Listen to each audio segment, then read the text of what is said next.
This was Throne of Allegoria. I filmed the playthrough last night, and then I felt way too tired. It went out a little bit later at night, so I felt way too tired. So I'm filming the final thoughts in the morning because, well, in order to think in a different language, your mind must be a little bit more fresh, with some with rest. You must rest in order to do that. So let's talk about setup and teardown. The setup is not necessarily the fastest because you have to sort all the cards and sort through the pieces, but it's not fiddly. I mean, the 5 to 10 minutes tops, I think, is the setup. Everything I keep in baggies because it would be faster with an insert to sort all the cards. With the cards, I think it's the most it takes the most time. Otherwise, setup and teardown also, it's not maximum 10 minutes. So I would say not the fastest setup, but it won't take a long time, and it won't take out of the enjoyment of the game. There are games like Fields of Arle, for example. You need or Caverna, for that matter. You need an insert for the set. Otherwise, the setup would take, I don't know, half an hour, 25 minutes. This one, not like that. It's not the fastest setup, but it's not an unbearable one. Let's talk about the rulebook. The rulebook is good.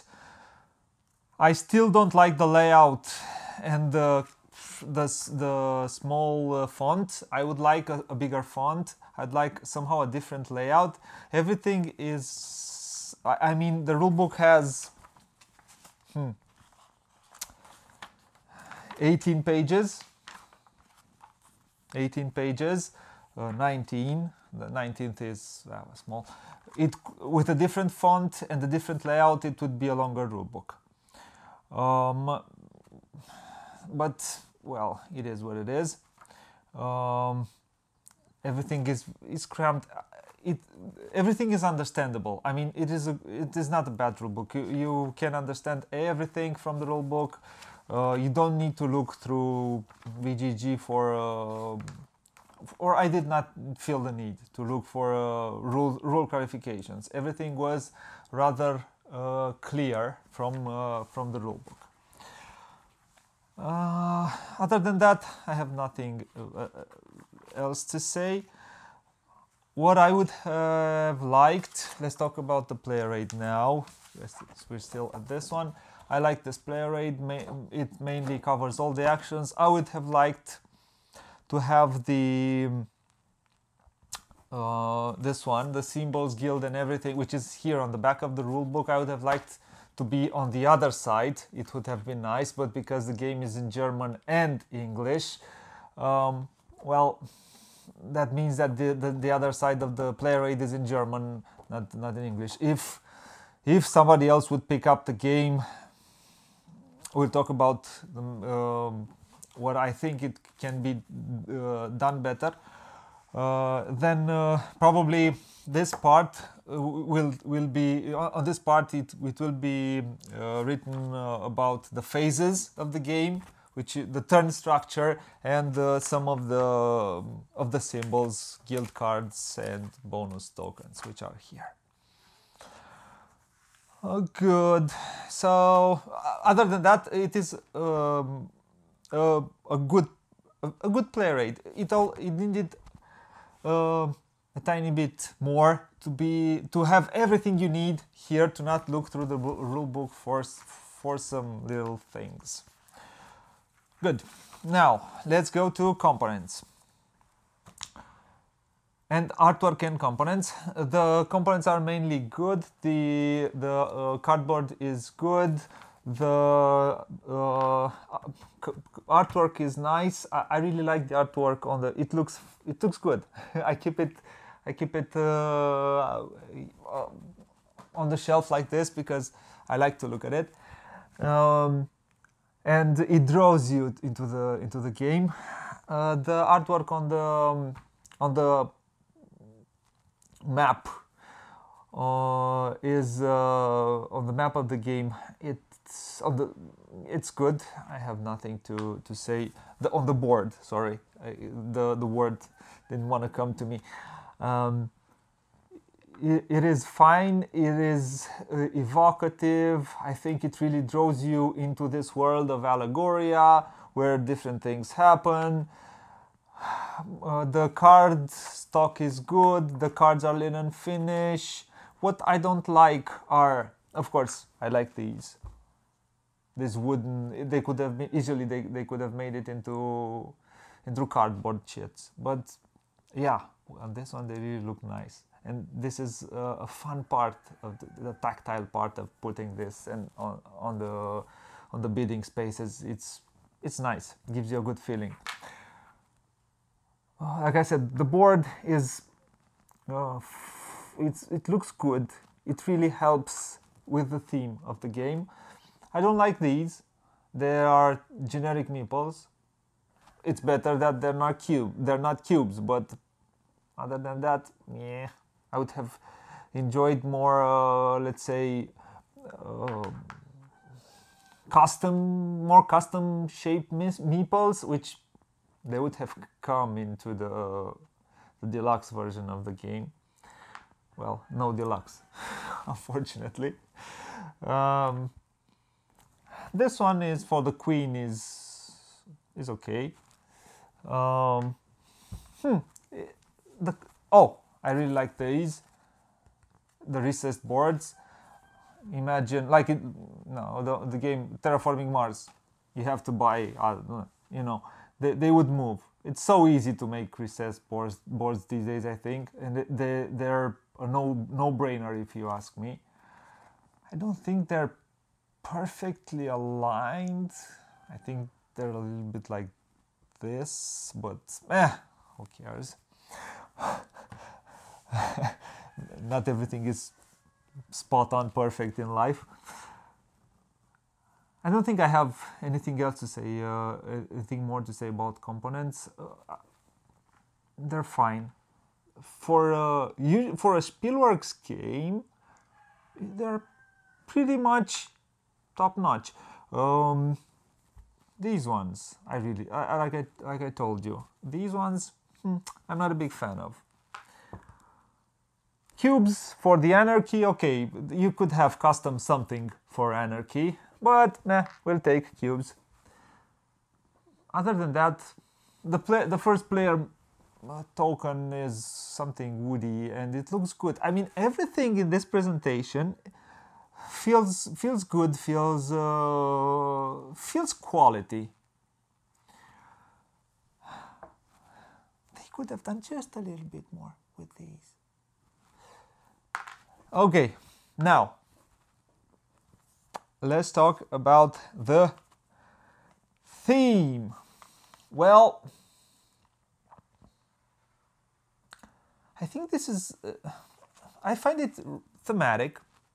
If you have seen through the playthrough, I really like playing with when the decree comes at the beginning at every round. I like shouting "Royal Decree" and read it louder. Read it loud. It's fun. It's fun to alms for the poor. I mean, in my best English accent. I'm not good at. Well, it isn't my own language, so I try the best I can. So bear with me, and I'm sorry if I walk all over your language. But I like it anyway. I like to do it anyways. It is a charming game when it comes to theme. The artwork helps a lot. If you look, I think the artwork really helps a lot.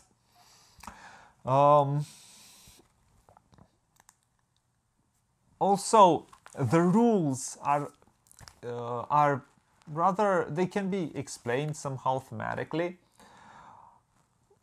Outside of these, talking a bit about the mechanisms, the bidding mechanism here, the blind bidding mechanism here, which is the fun part of the game, if you ask me, I don't think it helps a lot with the theme, but heck, it is a game in the end.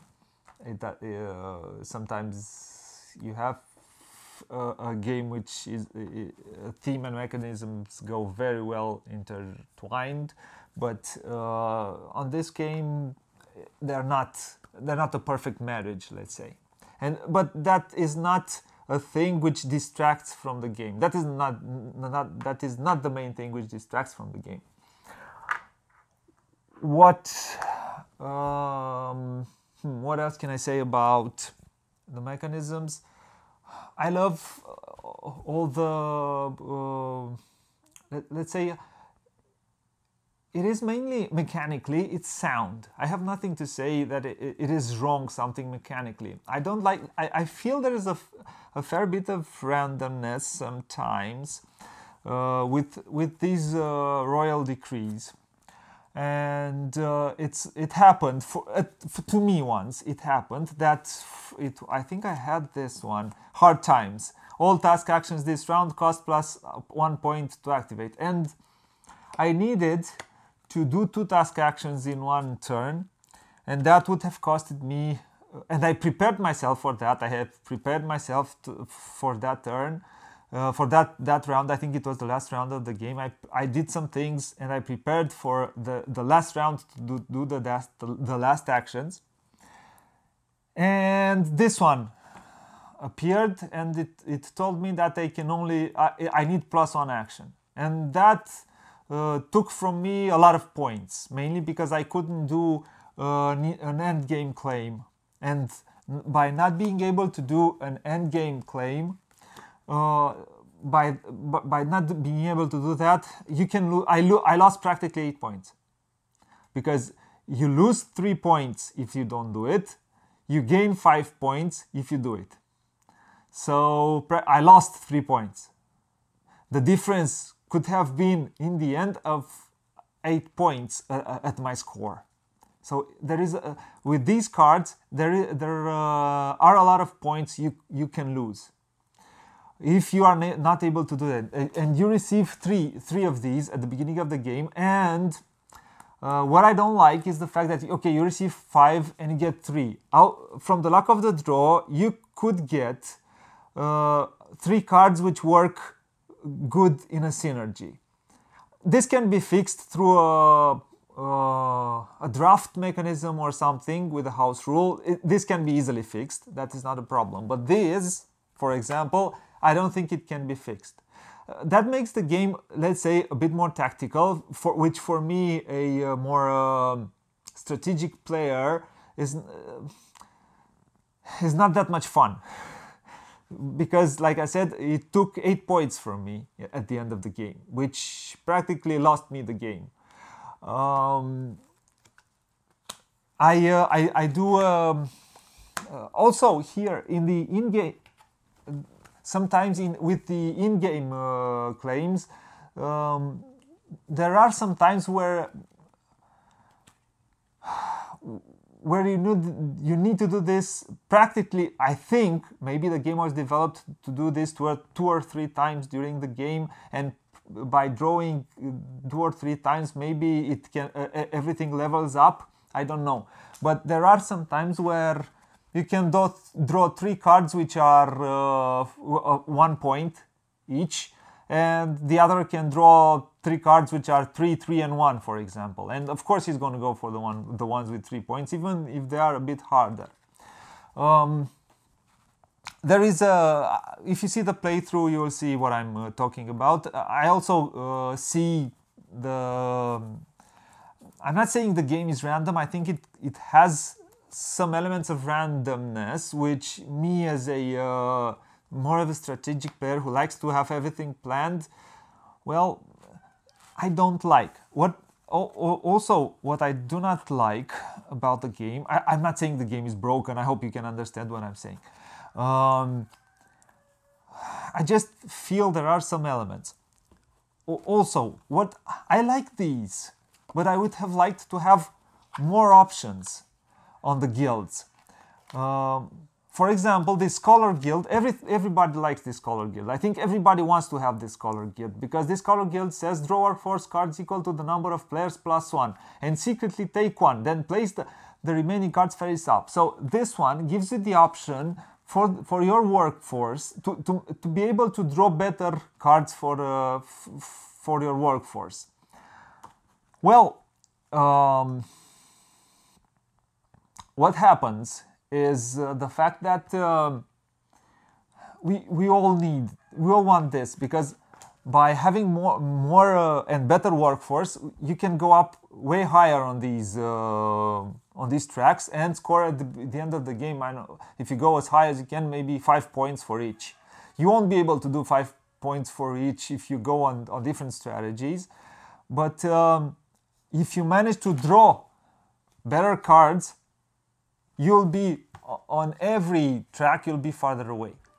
So that means a better outcome at the end of the game. The other cards, I don't find them. I'm not gonna say I played the game a million times. I think I would have liked a little bit more of these, a few more cards, which would have given me a little more actions. Why do I say this? I find the game restrictive, because if I want to do the recruit actions or the infiltrate actions or the tradesman action, I can only do them if I bid on that space on the track. I don't have a synergy of, I cannot somehow go back to doing an action by doing a combination of other actions. This is what I like in games. This is and I think this game could have done that more than and I don't know, having the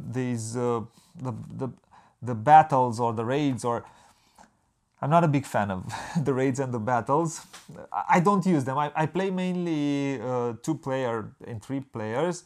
I think there are better ways to score points than battling in this game. I think battling is, you have 1, 2, 3, 4, is from 0 to 4 here. I think battling, I think it can be random. With my luck of going with a die, I usually go 0 or 1. So I prefer not to fight. Where is dice, I usually prefer not to fight, because you're at the mercy of the die, and that I do not like. And I think I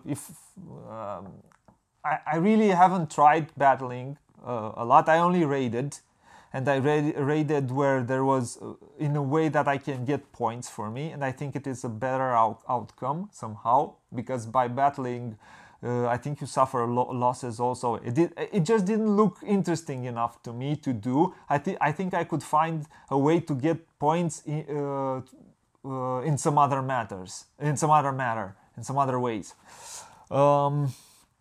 So what I was starting to say is that I would have liked, for example, in the banker action, I can do other actions from the soldier, spy, or merchant. I can do the second action. This is cool. I would have liked an action like the banker is, which would have let me do the deploy, the recruit, the infiltrate, or the tradesman. I would have liked some sort of synergy between actions, and that I think it can be done through these. And there is a way somehow to do this with the Spies Guild, for example, which says remove one of your own soldiers, spies, and merchants from any turret, then place a soldier, spy, or merchant in the same turret. You can do this with this card, for example. I would have liked 1 or 2 more cards like this, which would have let me go at an action through different ways, not through one way. I think that adds to the depth of a game. That gives me options when I am not able to do something. When I'm not able to do something, I can find another way to do it, and that is important for me in games, to try to find another, because by doing this, what they did with the game is to put an emphasis on the bidding, and the bidding gets practically gives you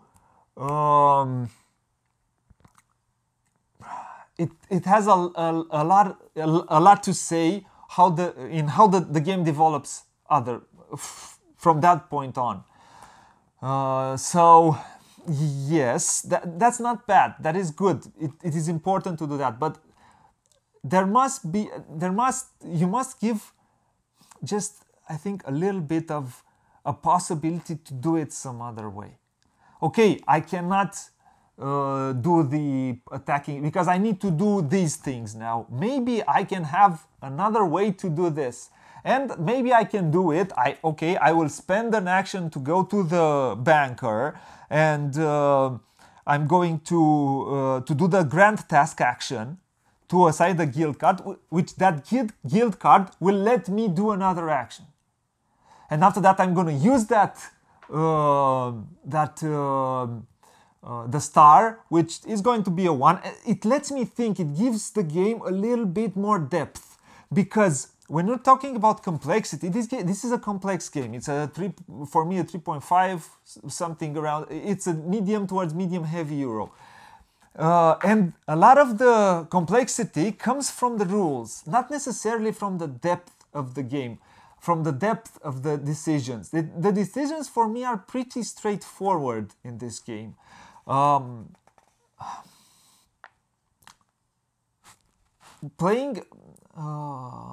haven't played 3 or 4. I mainly played two-player games, and that hinders a bit my thoughts when it comes to the battling. I don't know if there is a way to balance the game through battling, through attacking your opponents, which for example is a mechanism which I do not like. There are a lot of games which balance itself through this kind of take that mechanism. I'm not being able to be as efficient and as smart as you, so I'm going to attack you. I do not like that. I prefer to try to do the puzzle better than you, with a fair bit of interaction, but not a negative interaction. I don't know if this game has negative interaction through attacking, mainly because I think attacking might be too punishing for the players who want to do that. So I might be wrong, though I haven't played it with it. I like it. I like it two-player a lot. I think it's a fine two-player game. I think it's a very good two-player game. I have a lot of fun with it, and I think I've touched on the complexity side. Like I said, I find it very straightforward. Every turn is not long. Every turn is it doesn't give you a lot of AP. The AP part comes more on the bidding side of the game. Otherwise, after that, I pretty much know what I'm going to do. So I don't find it to bog down a lot. It's not. I don't find it AP prone, and that is fine. What I would have liked, I think, towards a little bit more deepness, because what I would have enjoyed more is to do some sort of comboing of actions, of thinking where I'm going to put the bidding, my bidding token on a bidding space, which lets me later combo it with something else. this lets you do this. I mean, you can do this. You can do some combos, but I think that it could have been done a tiny bit better, and with a few options more. Because why do I say this? Because I think the game did not need a lot of development, much more development. With little development, I think it can be done. It can be done with a few more guild cards. You can unleash some smart combos of actions, of comboing in-game planes, or with some actions maybe, or I don't know. I think it could have been a little bit more satisfactory for the players, and I think this way also you could have dealt with some of the randomness which comes from having a card system. Every card system or dice system brings to the game randomness to a higher or a lower degree. Yeah, I don't think it is high. I don't think it is prevalent, but there are situations where the randomness can hinder you, and it happened to me. It did happen to me. What do I like? What I especially like about the game? Let me see. I've pretty much touched on whatever I wanted to talk about. What I especially like about the game is the bidding mechanism. It's rather fun. Also that the spying thing.